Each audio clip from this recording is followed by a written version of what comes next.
আসসালামু আলাইকুম। Medicine information BD চ্যানেলের পক্ষ থেকে সবাইকে স্বাগতম। আশা করছি সবাই ভালো আছেন এবং সুস্থ আছেন। প্রতিদিনের মতো আজকে আপনাদের সামনে যে ওষুধটি নিয়ে আলোচনা করব তার নাম হচ্ছে সুয়ালিন।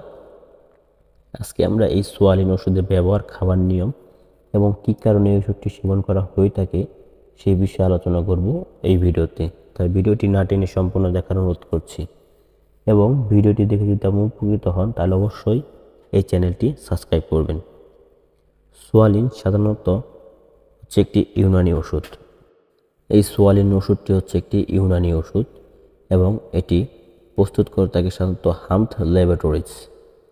এই ইউনানি কোম্পানিটি সাধারণত এই সুয়ালিন ওষুধটি প্রস্তুত করে থাকে অর্থাৎ বাজারজাত করে থাকে। এই সুয়ালিন সাধারণত ব্যবহার করা হয়ে থাকে যাদের দীর্ঘদিন ধরে কাশি রয়েছে, যাদের কাশি রয়েছে বা শুষ্ক কাশি বা অন্য কাশি রয়েছে, যাদের কাশি অনেক ওষুধ খাওয়ার পরও কাশি যাচ্ছে না, সাধারণত এই সোয়ালিন ওষুধটা সেই কাশি নিরাময়ের ক্ষেত্রেও সেবন করা হয়ে থাকে।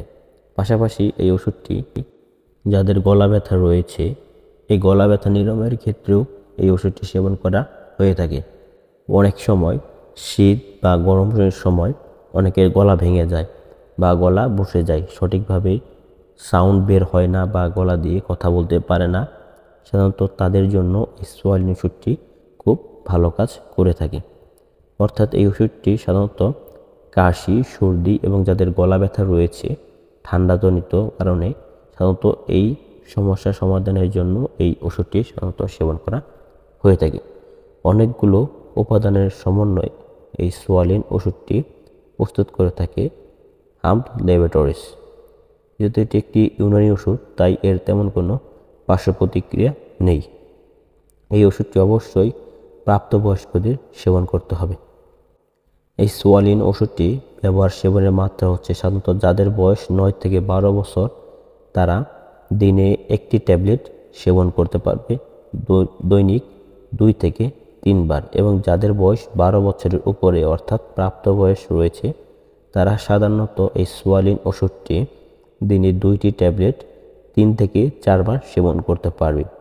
অবশ্যই এই ওষুধ নিয়মিত আপনার রোগের উপর নির্ভর করে সেবন করবেন এবং এই ওষুধটি নিজ দায়িত্বে সেবন করবেন।